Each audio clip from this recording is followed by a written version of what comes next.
கீழ்ப்படிங்க அப்படின்னு சொன்னவர் இயேசு கிறிஸ்து. அதனால் வசனத்துக்கு, இயேசுடைய வசனத்துக்கு கீழ்ப்படிங்க.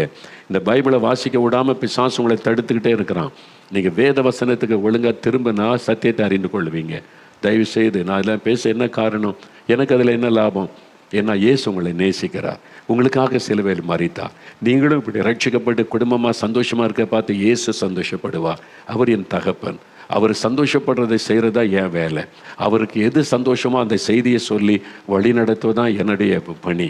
அதனால தான் உங்கள்கிட்ட நான் அதுக்காக உங்களை தாழ்த்தி உங்களுக்கு முன்பாக நின்று உங்கள்கிட்ட பேசுகிறேன். தயவு செய்து யோசிங்க. இத்தனை காலம் ஏமாந்தது போதும். பக்தின்ற பேரில் ஏமாந்து பணத்தை செலவு பண்ணதெல்லாம் போதும். ஒரு விடுதலை, ஒரு நல்ல வாழ்க்கை இருக்குது, சமாதானமுள்ள வாழ்க்கை இருக்குது, நிம்மதியான வாழ்க்கை இருக்குது. இயேசு வச்சு காத்திருக்கிறார். அவர் இலவசமாக பெற்றுக்கொள்ளலாம். அதுக்கு பணம் செலவு பண்ண வேண்டாம், உங்களை வருத்தப்படுத்த வேண்டாம், கால் கடக்க நடக்கலாம் வேண்டாம். வீட்டில் இருந்து கொண்டே விசுவாசித்து சொந்தமாக்கி கொள்ளுங்க. அவ்வளோதான்.